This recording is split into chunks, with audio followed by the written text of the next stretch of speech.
gente falando aqui um pouquinho sobre que a nossa oferta, ela chega em lugares que a gente não chega. Pessoal que assiste pela internet, a gente sempre faz uma oferta missionária antes de começar a gravar o estudo. Falando sobre isso, sobre a nossa oferta chegar onde a gente não chega, em países que a gente não tem coragem de ir, ou enfim.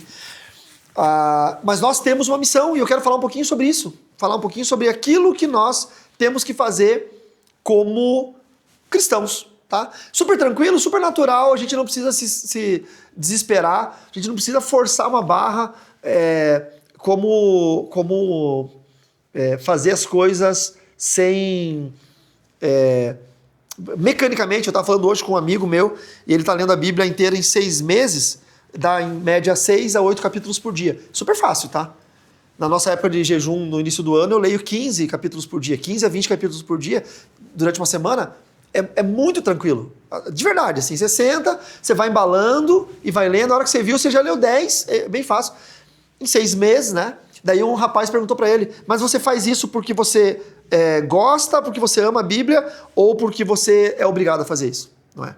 E aí ele falou, eu amo a Bíblia e eu gosto, mas obviamente eu preciso me obrigar a fazer.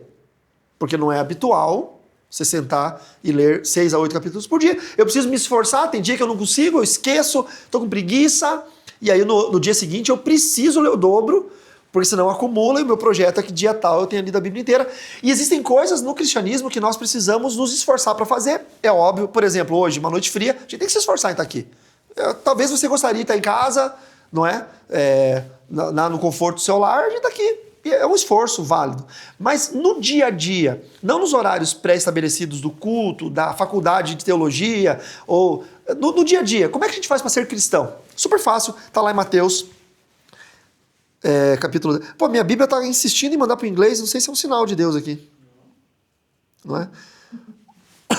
Ainda bem que não tá num idioma africano, né? Fala inglês, né? Mas na África do Sul. No resto é português, francês. Na África do Sul, vamos, é bom. Se bem que não, tá? A gente tava com o plano de ir para a África do Sul. E aí eu tenho uma mentorada minha de Angola, ela falou, cuidado porque tem muitas gangues na África do Sul que sequestram turista. Para extorquir, para pegar dinheiro e sequestram turista. Ela falou assim, você vai só pro hotel e... Ela falou, fica aqui, né? Mateus, capítulo 10, verso 5. Já pensou? Você não é sequestrado no Brasil, vai ser sequestrado na África do Sul, não dá, né? Vamos lá? Todos acharam? Isso também está em Marcos 6, também está em Lucas 9, né? São textos. Mateus 10, verso 5. O que tem em Mateus 10? Jesus chamando os 12 apóstolos, tá? Eu vou ler o 10 do verso 1 em diante, só para a gente lembrar o nome dos 12, que a maioria não lembra. Quem sabe decora os 12 apóstolos? Mais ou menos? Sabe, Gil? Não sabe? Vamos lá? Verso 1, então, Mateus 10, 1. Tendo Jesus chamado seus 12 discípulos, deu-lhes autoridade sobre espíritos imundos para os expulsar e para curar todo tipo de doenças e enfermidades. Né? Aqui é a comissão, né? É a instituição apostólica. Ora, os nomes dos 12 apóstolos são esses. Simão, chamado Pedro, André, seu irmão, Tiago, filho de Zebedeu, e João, seu irmão, Filipe, Bartolomeu, Tomé, Mateus, o publicano, Tiago, filho de Alfeu, Tadeu, Simão, o Zelote e Judas Iscariote, que foi quem o traiu. Com vistas à teologia séria, Mateus não tinha autismo de Asperger, tá? Foi uma licença poética, um romantismo da série The Chosen, tá? Primeiro porque né, não tem nenhum tipo de literatura que comprove que qualquer um deles tinha qualquer tipo de estranheza. Na época eles não iam chamar de desvio, estranheza, não é? Então eles eram pessoas completamente normais, tá? Mas na série The Chosen o Mateus ficou famoso pelo autismo dele, né? Verso 5. Jesus enviou esses 12, dando-lhes as seguintes instruções. Então aqui a gente vai fazer o quê? Nós vamos nos colocar no lugar dos 12. Então Jesus enviou você, dando essas seguintes instruções. Traga isso para o dia de hoje. Não tome o caminho que leva aos gentios, nem entre as cidades dos samaritanos, tá? O que seria isso, né? Não tome o caminho que leva aos gentios, religiões, pagãs, cultos. Por exemplo, a gente viu no YouTube ontem, a pessoa fez uma pergunta, apometria. Posso fazer aquela da... constelação familiar, hipnose, sei lá o quê. Não entre no caminho que leva aos gentios. Tá? Nem entre nas cidades dos samaritanos. Quem eram os samaritanos? Aqueles que não gostavam de Deus, né? Porque Samaria era a capital das 10 tribos do Reino do Norte. Quando houve a separação depois da morte de Salomão, o filho dele Roboão, teve aquela questão de Roboão que se separou com Jeroboão, e aí as 10 tribos ficaram pagãs, e Samaria era a capital. Então os samaritanos são considerados a capital do paganismo da divisão das 12 tribos de Israel. Então, para o judeu ali era realmente muito pesado. Significa o que para nós? Não vá nos lugares de ajuntamento, né? Eu vou passar o final de semana num sítio. O que eles fazem? Eles são da macumba, eles tomam um santo daime, eles veem extraterrestre. Pô, meu filho, tu é crente, tá fazendo o que lá? É mais ou menos isso. Mas, de preferência, procurem as ovelhas perdidas da casa de Israel. Pelo caminho, preguem que está próximo o reino dos céus. Pelo caminho. Estão entendendo? É no dia a dia, é corriqueiro, aonde eu puder, no momento que eu tiver a oportunidade, eu falo de Jesus. Entendeu? Não é para você sair de casa, se você quiser fazer isso, tá tudo bem, mas não é para você sair de casa com uma obrigatoriedade, tipo os mormons, que eles precisam cumprir 3 anos de missão obrigatória, ir para outro país e ficar lá de casa em casa. Se você for fazer isso, é maravilhoso, não estou falando que está errado. Mas vamos falar do afegão médio, do cristão que não é líder de nada na igreja, não é músico, não é diácono, não é presbítero, não é seminarista. O crente que a gente se converteu, vai para o culto, o crente normal, né? A gente chama na teologia de cristão leigo, tá? O crente normal. Ele acaba se desobrigando naturalmente de qualquer tipo de evangelização. Porque ele não tem um crachazinho escrito evangelista, missionário, um rótulo, irmão, obreiro, cooperador, diácono.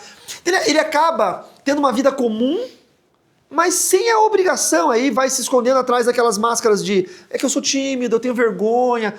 Se eu falar e o cara me ofender, se eu falar e ele me fizer uma pergunta difícil, eu não estudei igual o pastor, o que eu vou responder? Começa a ter essa barreira, essa dificuldade. O que Jesus falou para os próprios apóstolos, os quais ele deu poder para expulsar demônios e curar doenças? Vocês vão andar, vocês vão indo, não é? Pelo caminho, vocês vão parar na quitanda, vai comprar uma fruta. Você está sabendo que o reino de Deus está próximo? Não, que história é essa? Você está lá, na hospedaria, você vê um cara machucado lá. Pô, posso orar por você? Porque ele recebeu autoridade. Orar, o que é isso? Então, esse chamado é nosso. Começou aqui. Mas ele não cessou, ele está em nós ainda.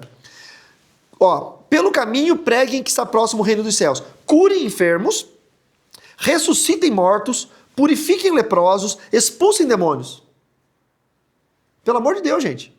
Quantos de vocês já tiveram a coragem de orar com um doente para pedir para ele ser curado em nome de Jesus? Não é? E para ressuscitar um morto? Então, tá tudo bem se o morto não ressuscitar, mas você teve a coragem de ir lá? É isso. Vocês receberam de graça, portanto, deem de graça. Esse é o versículo mais controverso para pregadores que recebem ofertas ou para cantores que cobram cachê. Não é sobre a logística de um evento, não é sobre pagar a passagem do pregador chegar lá, do cantor que tem banda, que tem instrumento, tem que receber, é digno o trabalhador do seu salário. Aqui é sobre a comissão. Eu recebi, o que eles receberam de graça? O que está lá em Mateus 10, 1. Deu-lhes autoridade sobre espíritos imundos para os expulsar e para curar todo tipo de doença. Aqui, essa autoridade eles receberam de graça. É sobre isso que eles têm que dar de graça. A autoridade que eles receberam, eles têm que investir. Não levem ouro, nem prata, nem cobre em seus cintos, nem sacola para o caminho, nem 2 túnicas, nem sandálias, nem bordão, porque o trabalhador é digno do seu alimento. E em qualquer cidade ou aldeia que vocês entrarem, perguntem quem nelas é digno. E fiquem ali até saírem desse lugar. Ao entrarem na casa, saúdem-na. Se a casa for digna, que a paz de vocês venha sobre ela. Se, porém, não for digna, a paz voltará para vocês. Verso 14.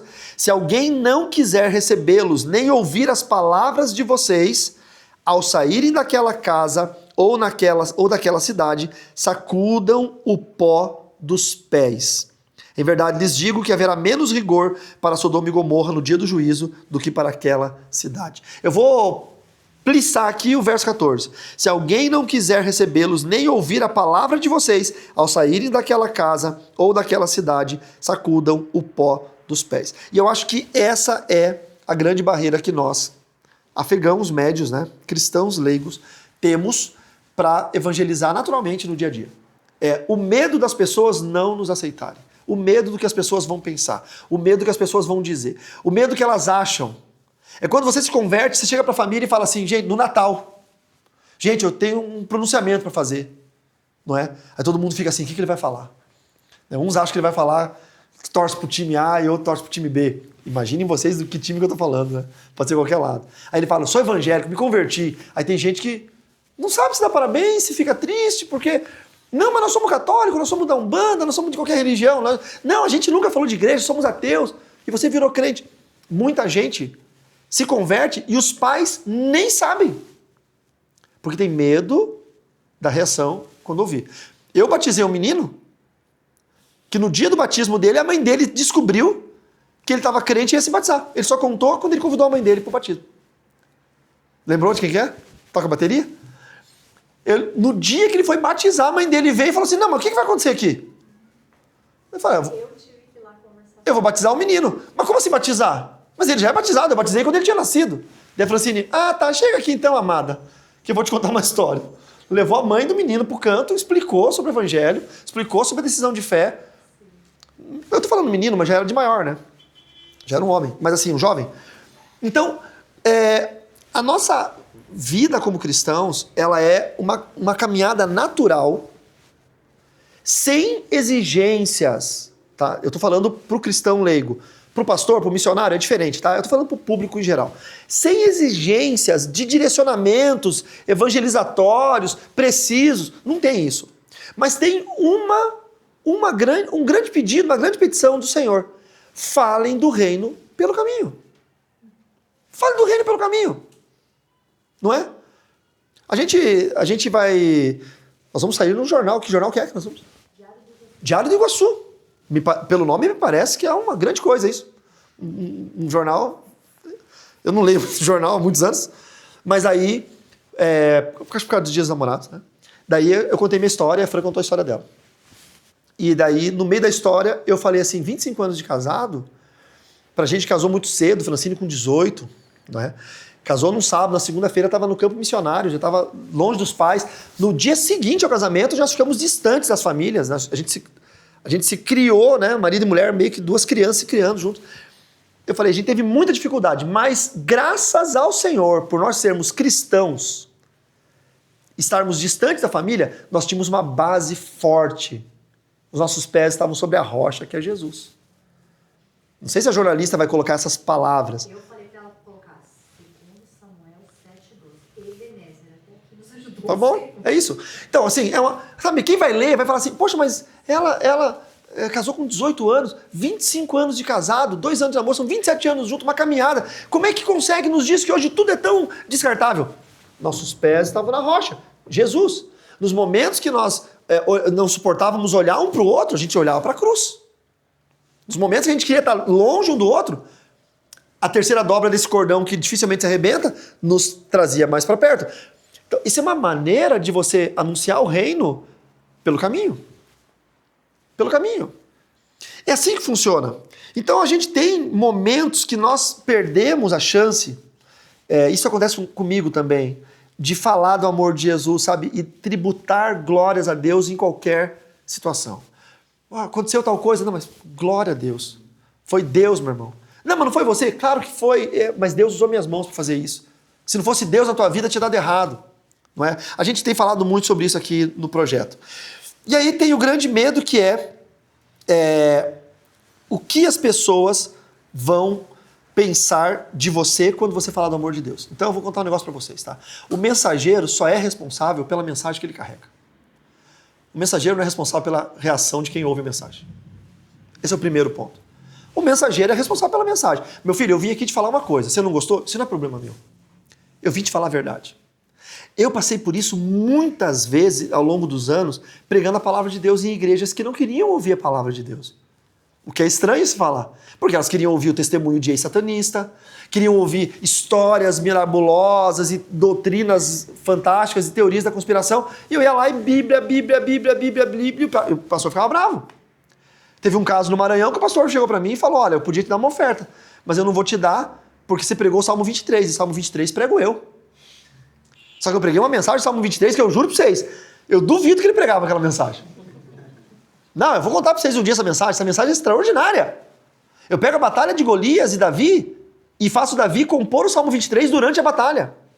Então, conforme Davi vai dando espaço na batalha, ele vai compondo o Salmo 23. Aí eu pego Samuel, eu pego o Salmo. É fantástico. Ele não tinha capacidade. Desculpa, o pastor lá que estiver me assistindo. Desculpa, o senhor não tem essa capacidade. Mas eu preguei o Salmo 23. E aí, o que ele queria? Sangue. Cérebro escorrendo. Satanás. Eles querem ouvir isso. Então, eu não sou responsável, sinto muito, eu não sou responsável pela tua reação. Eu sou responsável pela mensagem que Deus comissionou. Você vai trazer pra mim, Tito? Vem, essa aí. Vem, eu tô com sede. Ô, Diaconisa, quanto tempo que você não vem aqui me servir, Diaconisa? Ah, louco!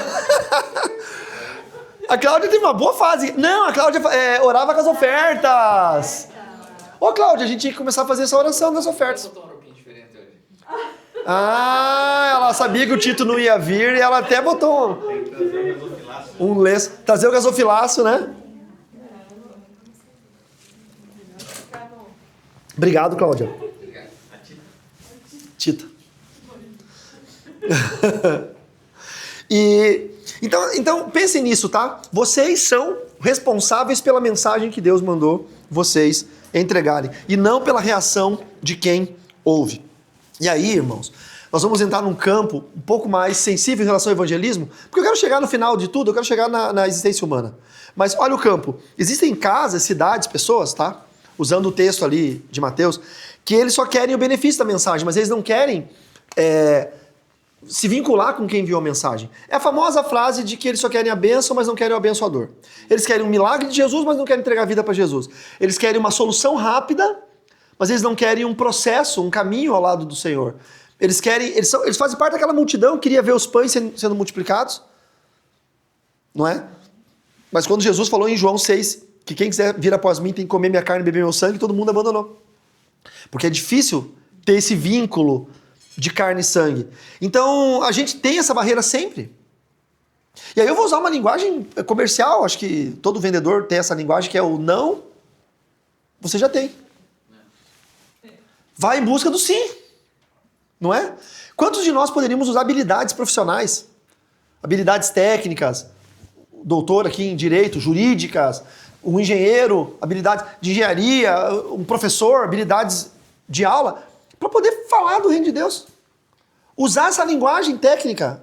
Porque eu não já tenho. Então, qual que é a minha especificidade? Qual que é a minha particularidade comercial, profissional? Ah, eu sei vender blusa. Eu não vou vender o evangelho, vocês entenderam? Eu vou usar essa mecânica para poder chegar até a pessoa e falar do amor de Jesus para ela. Porque o não nós já temos. Sabendo que, infelizmente, isso é normal. As pessoas, elas não querem mais. Sabe, ter um Deus hoje é muito difícil. Porque as pessoas são muito donas do nariz. Eu estava falando com outro amigo hoje, um fato bem interessante, que eles estão numa discussão. Eu posso falar isso, não vou falar quem são, mas é uma discussão. Ele e a esposa, para decidir, eles estão indo morar numa outra cidade, qual igreja eles vão congregar. E aí, ele gosta da igreja mais tradicional, que a mulher não pode ser pastora. Eles conhecem essa igreja nessa cidade. Então, só o homem pode ser pastor, a mulher pode ser professora na igreja, diaconisa, mas não pode ser pastora, presidente da igreja. E ela, a mulher dele, é mais feministona, assim, sabe? É mais, empoderada. Ela quer aquela igreja que a mulher é a pastora presidente. Que é a mulher que faz o casamento. Que a mulher é a pastora e o marido é o diácono. Entendeu, cara?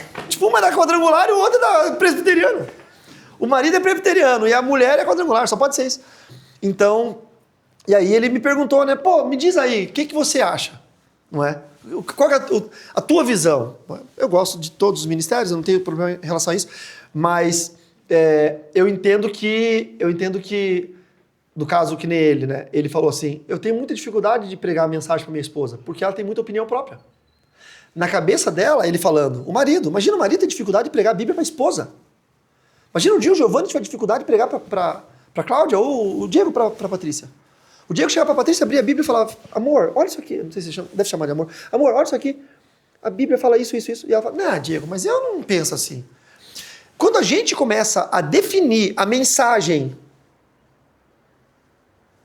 com base naquilo que nós pensamos, nós já rejeitamos quem enviou a mensagem. Nós não rejeitamos só o mensageiro. Se eu prego a mensagem para você, e você fala, não, pastor, eu estou pregando integral, ipsis literis, não estou mudando a mensagem. Eu estou pregando a mensagem. E vocês chegam para mim e falam, pastor, não, mas a gente não pensa mais assim. A gente pensava 30 anos atrás, 50. Hoje o mundo mudou. Vocês não estão me rejeitando. Porque eu só sou responsável com a mensagem, eu não sou responsável com como vocês recebem. Vocês estão rejeitando quem enviou a mensagem.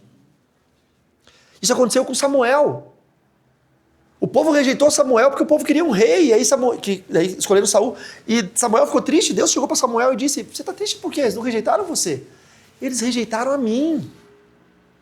Então, há pessoas que não só querem o benefício da mensagem. Eu vou estar na igreja, eu vou ouvir a palavra, enquanto a palavra for boa para mim. Entenderam?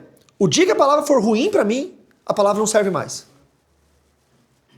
Eu posso citar 1 milhão de exemplos, mas vou citar um mais, infelizmente, mais comum, que é o divórcio. A Bíblia permite o divórcio. Se no casal um dos dois for ímpio, e o outro é crente, e o ímpio abandona o lar. E o crente consentir, está permitido o divórcio, o crente pode casar de novo.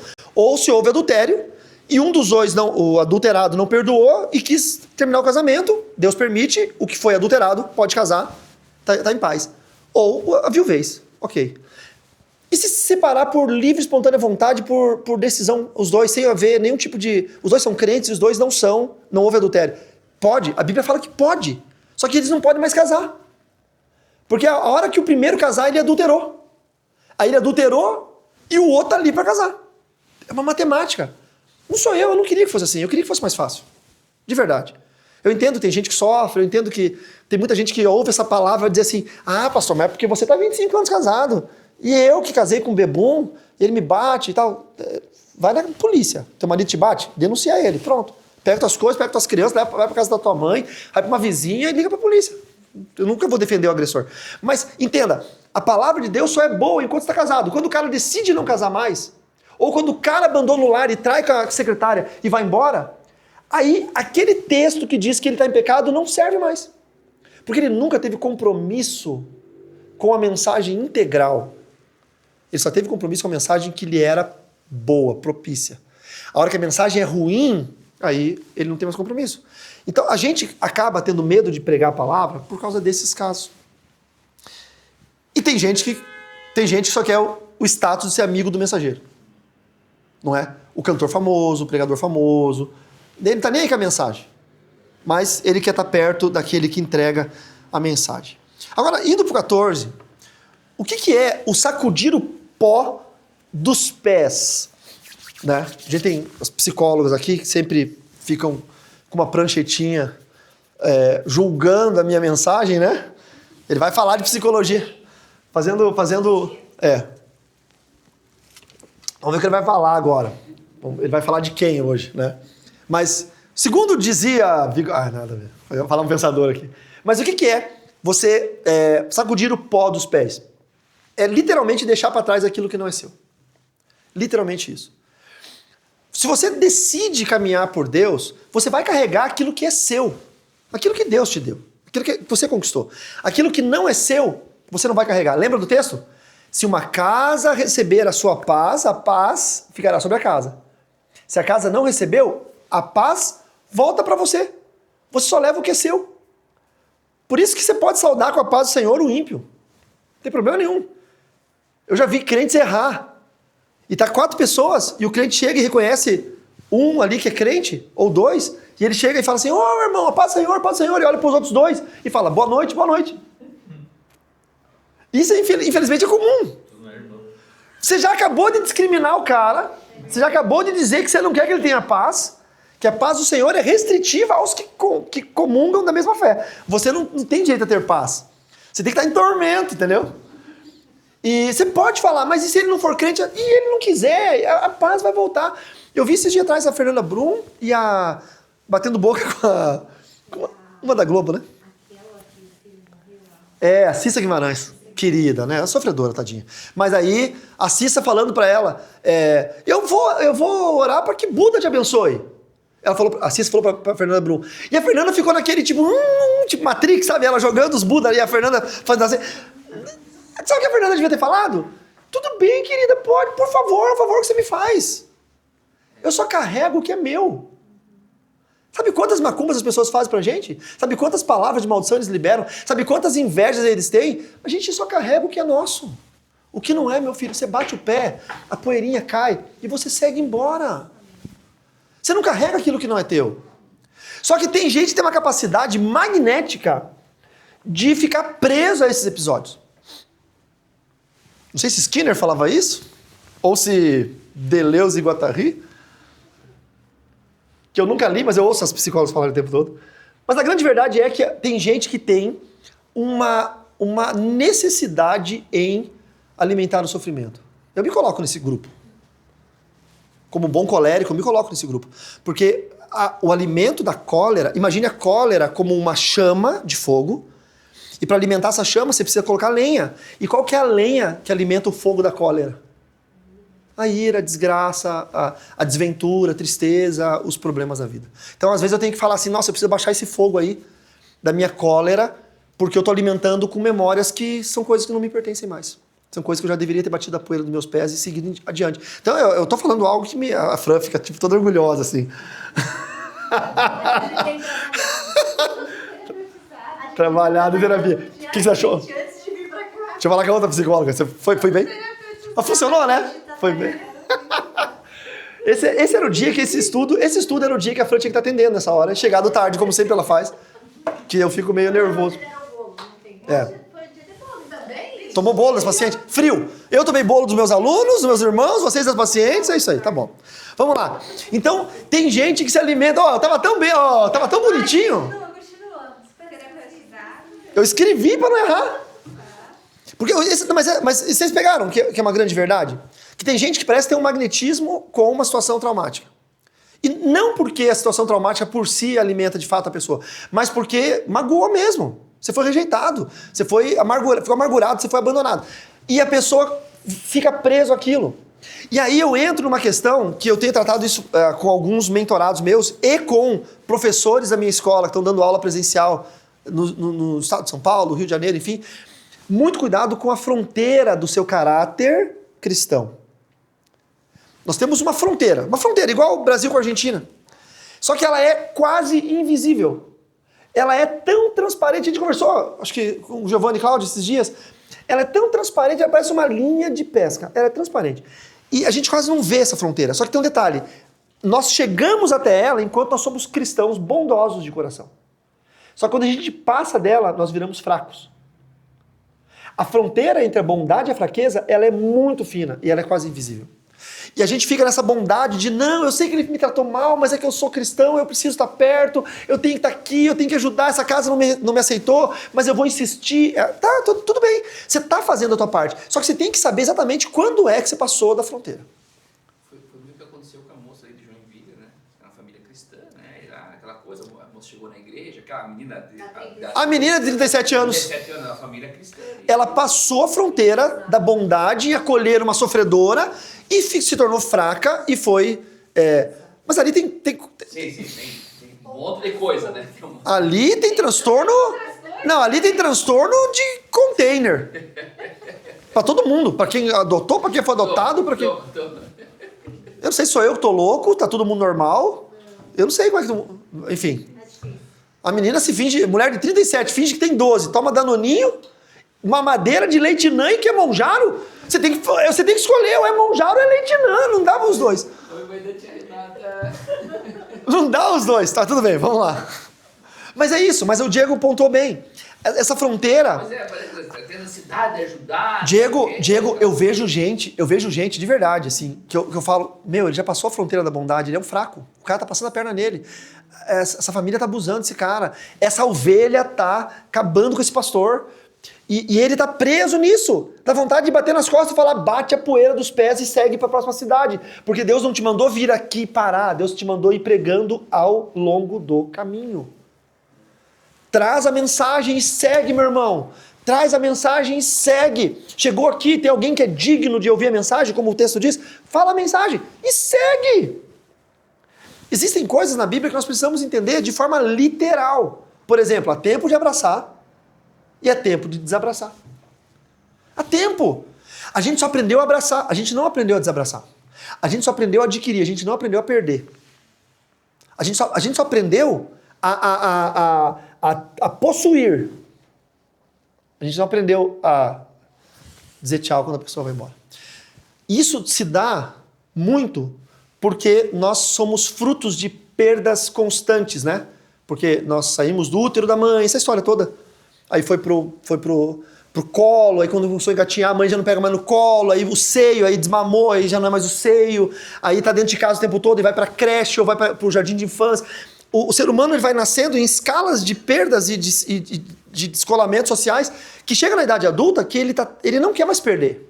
Então ele fica tão preso a algumas coisas que ele não quer mais perder que talvez esteja carregando coisas que não deveria. E foi o que Jesus disse. Jesus, a pergunta que fizeram ontem no Carlos Ribas Responde, Jesus usava a psicologia demais. Jesus falou, vocês vão entrar numa casa que não merece vocês, é jogar pérolas pros porcos, bate a poeira nos pés e vai embora, irmão. Tu tá perdendo teu tempo com gente que não merece. E ele usa o termo digno, com gente indigna de receber a palavra. Você entendeu? E você fica preso, agarrado, porque por várias razões, mas uma delas é primeiro porque você não entendeu qual que é a linha da bondade e da fraqueza. Você precisa, pense sobre isso, você precisa identificar qual que é a linha da bondade e da fraqueza. Com tal pessoa, eu estou sendo bondoso ou estou sendo fraco? Com tal relacionamento, com tal situação, meu irmão, abandona, deixa para trás, vai embora. Tem gente que tá te sugando, tem gente que tá acabando com você. Tem coisas na sua vida que estão te destruindo por dentro, porque você tá com essa pecha de que você é bondoso porque você é cristão. Mas na verdade você é um fraco. Tem aquela questão da necessidade de pertencer a algo. Isso aí. Que daí vem aquela história do magnetismo por ter alguma coisa para alimentar aquela chaminha. Se eu não tiver mais isso, não tenho nada. Exatamente. Eu só tenho isso para me segurar. Só tem isso. Eu só tenho essa história para me segurar. Entendeu? Isso acontece muito com igreja que pastor dá golpe. E a pessoa é neto de crente, filho de crente, cresceu naquela igreja, a igreja é tudo para ele. E hoje a igreja é um antro de Satanás. É um bando de golpista, um bando de adúltero, um bando de mentiroso. A igreja é um antro. Mas o cara não consegue sair daquela igreja para ir para outra. É incabível na mente dele. Eu tenho mentorados que me contam coisas que são do conselho da igreja, conselho deliberativo. E eu falo, meu filho, tu tá num negócio pior do que o PCC. Pior do que o PCC. É porque ele lida com o dinheiro da igreja. Mas eu ainda acho que há... Meu filho de Deus, entendeu? Você vai morrer e eles vão continuar desse jeito. E vai ser um pior que o outro. Irmãos, nós precisamos entender isso. Eu vou ler de novo o texto. Se alguém não quiser recebê-los, nem ouvir as palavras de vocês, ao saírem daquela casa ou daquela cidade, sacudam o pó dos pés. Sacudam o pó dos pés. Mateus 10, 14. Entendeu? Vou chegar e falar assim, meu irmão, ó, até aqui, mas a partir daqui... Sabe por que eu vou sacudir o pó dos pés? Porque nem o pó da sua casa me pertence. Eu só vou levar comigo aquilo que o Senhor me deu. A autoridade para expulsar demônios e para curar doenças e enfermidades. Você não quer? Eu vou seguir. Amém? É isso, meus irmãos. Que Deus possa nos fazer conhecedores dos mistérios do Senhor e que nós possamos ter a mente aberta para entender isso. Em nome de Jesus. Amém? Vamos orar? Deus, eu quero te louvar por essa palavra. Te louvar porque o Senhor é quem tem nos entregado a palavra, é o Senhor quem tem nos preparado o alimento. É o Senhor quem tem feito a mensagem, eu só sou o mensageiro, Senhor, eu só tenho a responsabilidade de entregá-la. Eu peço, Senhor, que essa mensagem ela não morra no esquecimento, ela fique no nosso coração. Que nós possamos entender que nós estamos debaixo de uma comissão, de uma ordem, de pelo caminho falar do reino de Deus, falar que é chegado o reino de Deus. Pelo caminho, orar com os doentes, expulsar os demônios, profetizar, trazer vida aos mortos, trazer visão aos cegos, pelo caminho. À medida que nós andamos nessa vida, acordamos, dormimos, vamos vivendo, que nós possamos fazer isso de forma tranquila, voluntária, natural debaixo do poder da autoridade do nome de Jesus. E quando nós encontrarmos resistência, Senhor, quando nós encontrarmos pessoas que sugam, pessoas que não querem compromisso contigo, mas querem apenas os benefícios da mensagem, que o Senhor nos dê coragem, nos dê autonomia, nos dê desprendimento de poder sacudir a poeira debaixo dos nossos pés e seguir adiante para a próxima cidade, para a próxima família, para a próxima pessoa, para a próxima casa, porque tem mais pessoas precisando ouvir do Senhor. E às vezes nós ficamos presos em gente que, como a palavra disse, não fui eu, a palavra disse, pessoas indignas, cidades indignas, casas indignas de receber a palavra. Meu Deus, dá-nos a sabedoria de entender quando é tempo de abraçar e quando é tempo de deixar de abraçar. Dá-nos a sabedoria de entender quando é que nós estamos jogando pérolas aos porcos. Dá-nos sabedoria, Senhor, de orientar as pessoas e dizer a eles que é sério a mensagem do reino, é chegado o reino de Deus. O Senhor está voltando e o Senhor vai buscar a sua noiva, santa, imaculada, lavada e remida no sangue de Jesus. Dá-nos, Senhor Deus, esta capacidade e nos abençoe nessa missão, em nome de Jesus. Amém. Amém. E amém. Amém?